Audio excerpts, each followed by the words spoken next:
আসসালামু আলাইকুম। সবাইকে স্বাগত জানাচ্ছি গ্লোবাল ভিউজে। আপনাদের সঙ্গে আছি আমি সুরভি দিবা। আজ জানাবো আন্তর্জাতিক গণমাধ্যমে আলোচিত সংবাদ ও বিশ্লেষণ। ইরান আবার বলেছে, ইসরায়েল যদি ক্ষুদ্রতম হামলাও করে এর জবাব হবে ব্যাপক ও কঠোর। ইরান ও ফিলিস্তিনের সমর্থনে ইসরায়েলি হিজবুল্লাহর ভয়াবহ হামলায় রক্তাক্ত হয়েছে ১৪ জন সেনা। এর বিপরীতে উত্তেজক বক্তব্য এবং নিষেধাজ্ঞা আরোপের মধ্যে পদক্ষেপ সীমাবদ্ধ রেখেছে ইসরায়েল ও তার মিত্ররা। ফিলিস্তিনি যোদ্ধাদের হামলা অব্যাহত রয়েছে। এরদনের আমন্ত্রণে তুরস্ক যাচ্ছেন হামাস প্রধান। সংগঠনটি বলেছে, বিনা শাস্তিতে ইসরায়েলের পার পাওয়ার দিন শেষ। এদিকে গাজায় যুদ্ধবিরতি আলোচনা নাজুক অবস্থায় রয়েছে বলে জানিয়েছে কাতার।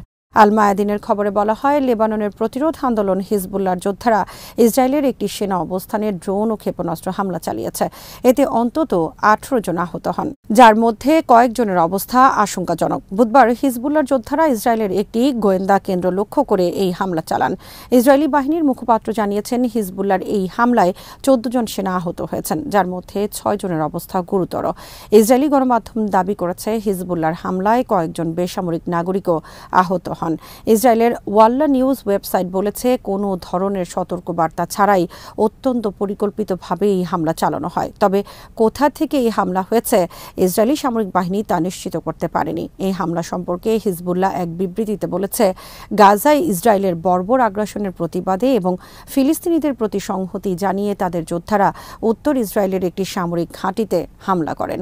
ইসরায়েল দক্ষিণ লেবাননে গত কয়েক মাস ধরে দফায় দফায় যে হামলা চালাচ্ছে তারও জবাব দেওয়া হয়েছে বলে বিবৃতিতে বলা হয়। প্রতিরোধকামী সংগঠনটি জানিয়েছে, ড্রোন এবং গাইডেড মিসাইলের একটি সমন্বিত হামলা ছিল এটি। লেবাননের বিরুদ্ধে গোয়েন্দা কার্যক্রম পরিচালনার জন্য ইসরায়েল সম্প্রতি এই ঘাঁটিতে গোয়েন্দা কমান্ড সেন্টার প্রতিষ্ঠা করেছিল। বুধবার হিজবুল্লাহর যোদ্ধারা সেখানে আঘাত করেন।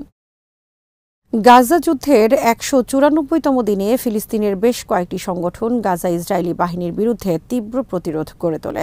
হামাসের আল কাসাম ব্রিগেডস বুধবার মধ্য গাজা ইসরায়েলি বাহিনীর বিরুদ্ধে মুখোমুখি যুদ্ধে লিপ্ত হয়। তাছাড়া দেইর আল বালায় তারা ট্যান্ডেম আরপিজির মাধ্যমে ইসরায়েলের একটি D9 বুলডোজারে আঘাত করেন। ইসলামিক জিহাদের আল কুদস ব্রিগেডস জানিয়েছে, বুধবার তাদের যোদ্ধারা মধ্য গাজার পূর্বে দখলদার সেনাদের সঙ্গে মুখোমুখি লড়াই করেছেন।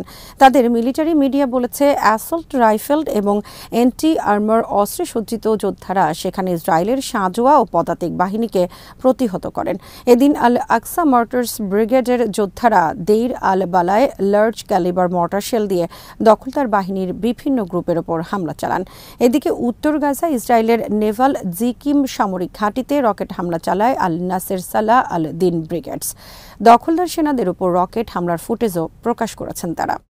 ইরানের প্রেসিডেন্ট সৈয়দ ইব্রাহিম রাইসি বলেছেন, ইসরায়েলের বিরুদ্ধে ইসলামিক বিপ্লবী গার্ড বাহিনী বা IRGC যে প্রতিশোধমূলক হামলা চালিয়েছে তার মাধ্যমে দখলদারদের কৌশলগত পরাজয়ই হয়নি, বরং এই হামলা তেল আবিবের জন্য বিপর্যয়ও ডেকে এনেছে। এতে আঞ্চলিক যেসব দেশ ইসরায়েলের সঙ্গে কূটনৈতিক সম্পর্ক প্রতিষ্ঠা করতে চেয়েছিল তারা নিরুৎসাহিত হবে।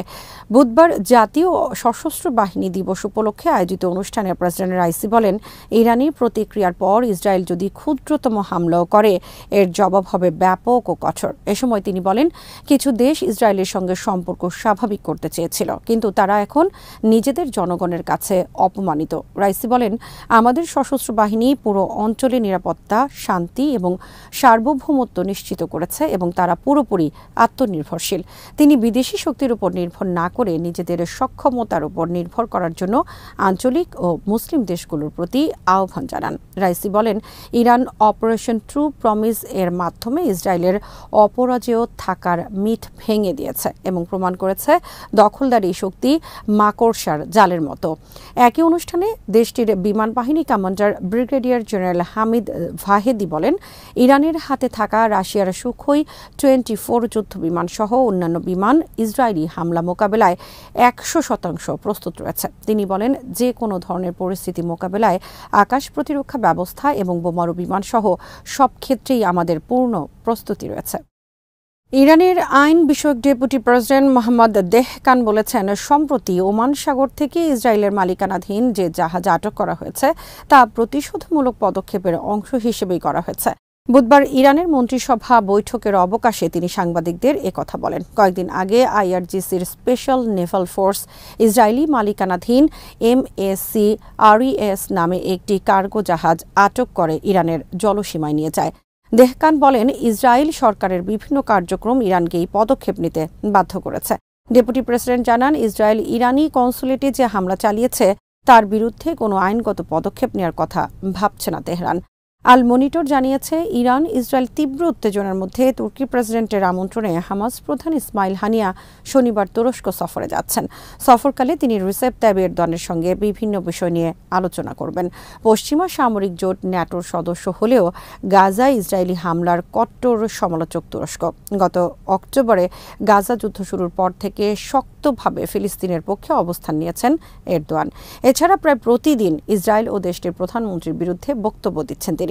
একই সঙ্গে ইসরায়েলকে নিঃশর্ত সমর্থনের জন্য তিনি পশ্চিমাদের নিন্দাও করেছেন।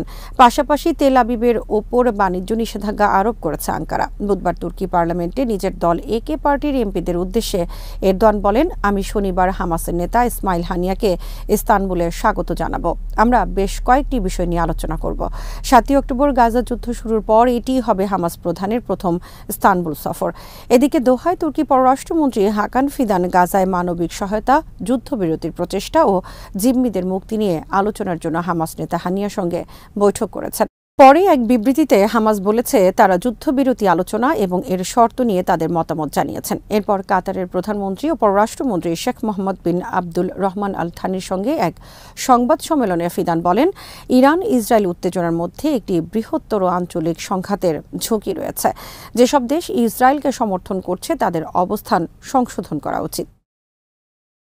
হামাস বুধবার এক বিবৃতিতে বলেছে, দামেস্কে ইরানি কনসুলেটে ইসরায়েলি আগ্রাসনের পর ইরান যে সামরিক প্রতিক্রিয়া দেখিয়েছে তাতে স্পষ্ট অপরাধ করে বিনা জবাবে ইসরায়েলের পার পাওয়ার যুগের অবসান হয়েছে। বিবৃতিতে বলা হয়, ইরানের প্রতিক্রিয়া নিশ্চিত করেছে জবাবদিহিতা বা শাস্তি ছাড়াই দখলদারদের ইচ্ছেমতো কাজ করার সময় শেষ। এর পাশাপাশি অপরাধযজ্ঞ চালানোর জন্য ইসরায়েলি বর্বর সেনাদের মধ্যে যে বাজি ধরার প্রবণতা ছিল তাও বন্ধ হবে। হামাস বলেছে, ইরান যা করেছে আমরা তার যেমন প্রশংসা করি, একই সঙ্গে আমরা পক্ষপাত দুষ্ট পশ্চিমা অবস্থানের নিন্দা জানাই। এতে উল্লেখ করা হয়, ইসরায়েল ইরানি কনসুলেটে হামলা করলে, গাজায় গণহত্যা চালালে কিংবা দখলদারদের কারাগারে আমাদের বন্দীরা ভয়াবহ নির্যাতনের শিকার হলে পশ্চিমা দেশগুলো নীরব থাকে। কিন্তু ইসরায়েলের অপরাধের জবাবে ইরান পাল্টা হামলা চালালে তারা নিন্দা জানায়। বিবৃতিতে ফিলিস্তিনি ভূমি ও পবিত্র স্থানগুলোকে মুক্ত করার গৌরবময় যুদ্ধে ফিলিস্তিনি জনগণের প্রতি সমর্থন অব্যাহত রাখার জন্য আরব ও মুসলিম দেশগুলো, মধ্যপ্রাচ্য অঞ্চলের প্রতিরোধ শক্তি এবং বিশ্বের মুক্তিকামী জনগণের প্রতি আহ্বান জানানো হয়। মার্কিন প্রেসিডেন্ট জো বাইডেন বুধবার ইসরায়েলকে কয়েক বিলিয়ন ডলারের সামরিক সহায়তা প্রদান সংক্রান্ত স্থবির একটি বিল পাশ করার জন্য আইন প্রণেতাদের প্রতি আহ্বান জানিয়েছেন। ইসরায়েলের বিরুদ্ধে শনিবারের ইরানি হামলার কথা উল্লেখ করে তিনি এই আহ্বান জানান। ওয়াল স্ট্রিট জার্নালের এক কলামে বাইডেন লিখেছেন, মধ্যপ্রাচ্যে ইসরায়েল আমাদের সবচেয়ে শক্তিশালী মিত্র। এটা ভাবা যায় না যে দেশটির প্রতিরক্ষা ব্যবস্থা দুর্বল হয়ে পড়েছে আর ইরান সেখানে ইচ্ছামতো ধ্বংসযজ্ঞ চালিয়ে যাচ্ছে। এই অবস্থায় আমরা নীরব দর্শক হয়ে থাকতে পারি না। তিনি লেখেন, ইরান যদি ইসরায়েলের ওপর হামলা উল্লেখযোগ্যভাবে বাড়াতে সফল হয় তবে যুক্তরাষ্ট্র সেখানে সংকুচিত হয়ে পড়বে। এদিকে যুক্তরাষ্ট্রের জাতীয় নিরাপত্তা উপদেষ্টা জ্যাক সুলিভান বুধবার বলেছেন, ইসরায়েলের মাটিতে ইরানি হামলার সমন্বিত জবাব দেওয়ার লক্ষ্যে যুক্তরাষ্ট্র মিত্রদের সঙ্গে কাজ করছে। এক বিবৃতিতে তিনি বলেন, বাইডেন G7 সহ মিত্র ও অংশীদারদের সঙ্গে এবং একই সঙ্গে কংগ্রেসের দ্বিদলীয় নেতাদের সমন্বয়ে বড় আকারের প্রতিক্রিয়া নিয়ে কাজ করছেন। সুলিভান বলেন, যুক্তরাষ্ট্র সামনের দিনগুলোতে ইরানের ক্ষেপণাস্ত্র ও ড্রোন কর্মসূচিতে নিষেধাজ্ঞা আরোপ করতে যাচ্ছে। তাছাড়া ইরানের ইসলামিক রেভলিউশনারি গার্ড কোর এবং প্রতিরক্ষা মন্ত্রণালয়কে সমর্থনকারী সংস্থাগুলোর বিরুদ্ধেও নতুন নিষেধাজ্ঞা আরোপ করা হবে। এদিকে ইউরোপিয়ান কাউন্সিলের প্রধান চার্লস মিশেল বুধবার বলেছেন, ইউরোপীয় ইউনিয়নের নেতারা ইরানের ড্রোন ক্ষেপণাস্ত্র নির্মাতাদের বিরুদ্ধে নতুন নিষেধাজ্ঞা আরোপ করতে সম্মত হয়েছেন। ইসরায়েলি পররাষ্ট্রমন্ত্রী ইসরায়েল কাটজ EU দেশগুলোকে ধন্যবাদ জানিয়ে বলেছেন, সাপের দাঁত উৎপাটনে এটি একটি জরুরি পদক্ষেপ। তিনি বলেন, সময় ফুরোবার আগে এখনই ইরানকে স্তব্ধ করে দিতে হবে। বিবিসি জানিয়েছে, পুরোদমে মধ্যপ্রাচ্যে যুদ্ধ যাতে ছড়িয়ে না পড়ে সেজন্য পশ্চিমা দেশগুলো ইসরায়েলকে সংযত থাকার আহ্বান জানানোর পরও ইসরায়েলের প্রধানমন্ত্রী বেনিয়ামিন নেতানিয়াহু বুধবার বলেছেন, ইরানের হামলার জবাব কিভাবে দেয়া হবে এই সিদ্ধান্ত ইসরায়েল নিজেই নেবে। নেতানিয়াহু বুধবার ব্রিটিশ পররাষ্ট্রমন্ত্রী ডেভিড ক্যামেরন এবং জার্মান পররাষ্ট্রমন্ত্রী অ্যানালিনা বেরবকের সঙ্গে বৈঠক করেন। গাজায় হামাসের বিরুদ্ধে 7 মাসব্যাপী যুদ্ধ তো আছেই, তার উপর ইসরায়েল ইরান সংঘাত যাতে আর বাড়তে না পারে সেজন্য পশ্চিমা প্রচেষ্টার অংশ হিসেবে তারা ইসরায়েল সফরে যান। নেতানিয়াহুর দপ্তর বলেছে, তিনি ক্যামেরন ও বেরবককে তাদের সমর্থনের জন্য ধন্যবাদ জানান, তবে বলেন, আমি এটা স্পষ্ট করতে চাই, আমরা নিজেরাই নিজেদের সিদ্ধান্ত নেব এবং ইসরায়েল রাষ্ট্র নিজের প্রতিরক্ষার জন্য প্রয়োজনীয় সবকিছু করবে। এদিকে ইসরায়েলের উগ্র ডানপন্থী মন্ত্রী বেজালেল স্মোট্রিচ বলেছেন, অসমানুপাতিক হামলা চালিয়ে ইরানকে স্তব্ধ করে দিতে হবে, যাতে তারা বুঝতে পারে আমাদের সঙ্গে ঝামেলায় আসা উচিত হবে না। আল জাজিরা জানিয়েছে, ইরান ইসরায়েল উত্তেজনার মধ্যে গাজার যুদ্ধবিরতি আলোচনা নাজুক অবস্থায় রয়েছে। কাতারের প্রধানমন্ত্রী বুধবার অভিযোগ করে বলেছেন, কিছু পক্ষ আলোচনাকে ক্ষুদ্র রাজনৈতিক স্বার্থে ব্যবহার করছে। এ কারণে মধ্যস্থতাকারী হিসেবে নিজেদের ভূমিকা পুনর্মূল্যায়ন করবে তার দেশ। বুধবার দোহায় তুরস্কের পররাষ্ট্রমন্ত্রী হাকান ফিদানের সঙ্গে যৌথ সংবাদ সম্মেলনে শেখ মোহাম্মদ বিন আব্দুল রহমান বলেন, তার সরকার ইসরায়েল এবং হামাসের মধ্যে মানবিক ভিত্তিতে একটি মধ্যস্থতার জন্য প্রতিশ্রুতিবদ্ধ হলেও সেখানে দোহার ভূমিকা নিয়ে অন্যায্য ও ক্ষতিকর প্রতিক্রিয়া এসেছে। কিছু পক্ষ কাতারের বিরুদ্ধে ধ্বংসাত্মক বক্তব্য দিয়েছে। এ সময় কাতারের প্রধানমন্ত্রী সুনির্দিষ্টভাবে কোনো পক্ষের নাম উল্লেখ করেননি। মার্কিন আইন প্রণেতা স্টেনি হোয়ার কাতারের বিরুদ্ধে হামাসের পক্ষ নেওয়ার অভিযোগ তোলার একদিন পর কাতারি প্রধানমন্ত্রী এই মন্তব্য করলেন।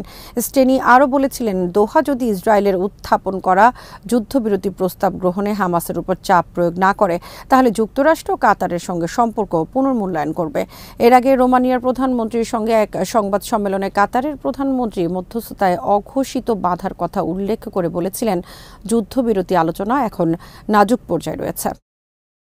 মার্কিন অনলাইন নিউজ দ্য ইন্টারসেপ্ট বুধবার জানিয়েছে, জাতিসংঘ নিরাপত্তা পরিষদের কয়েকটি সদস্য দেশের ওপর যুক্তরাষ্ট্র চাপ সৃষ্টি করছে, যাতে তারা ফিলিস্তিন রাষ্ট্রের পূর্ণাঙ্গ সদস্যপদের প্রতি সমর্থন না জানায়। মার্কিন পররাষ্ট্র দপ্তরের গোপন বার্তা থেকে এই তথ্য তুলে ধরেছে সংবাদ মাধ্যমটি। স্বাধীন ফিলিস্তিনি রাষ্ট্রের স্বীকৃতি এবং জাতিসংঘের সদস্য পদ পাওয়ার জন্য 18 এপ্রিল নিরাপত্তা পরিষদে প্রস্তাবটি তোলা হতে পারে এবং শুক্রবার এর উপর ভোটাভুটি হতে পারে।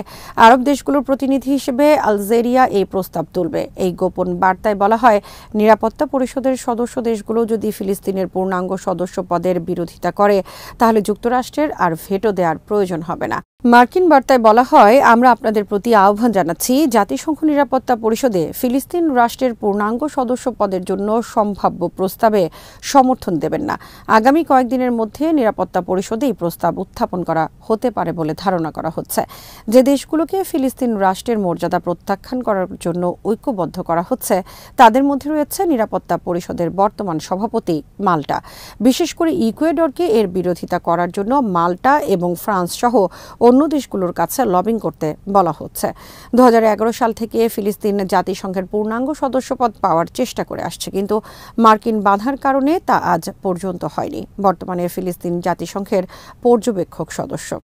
আল জাজিরা জানিয়েছে, গাজা ও পশ্চিম তীরে ইসরায়েলি হামলা অব্যাহত রয়েছে। বুধবার একদিনেই গাজার 40টি স্থানে বোমা ফেলেছে ইসরায়েল। উত্তর গাজায় স্থল হামলা এবং রাফায় বিমান হামলা জোরদার করা হয়েছে বলে জানিয়েছে সংবাদ মাধ্যমটি। ফিলিস্তিনি শরণার্থীদের জন্য জাতিসংঘের সংস্থা আনরুয়ার প্রধান ফিলিপ লাজারিনি নিরাপত্তা পরিষদকে জানিয়েছেন, ইসরায়েলের বোমা হামলা ও নির্দয় অবরোধের কারণে গাজাকে চেনা যাচ্ছে না। গাজার স্বাস্থ্য মন্ত্রণালয় জানিয়েছে, 7 অক্টোবর শুরু হওয়া হামলায় এ পর্যন্ত 33,899 জন ফিলিস্তিনি নিহত হয়েছেন, যাদের অধিকাংশই শিশু ও নারী। আজ এখানেই শেষ করছি। সবাই ভালো থাকুন, সুস্থ থাকুন আর দেখতে থাকুন বিডি নিউজ। চ্যানেলটি ভালো লাগলে সাবস্ক্রাইব করুন। সংযুক্ত থাকুন আমাদের ফেসবুক পেজে। আল্লাহ হাফেজ।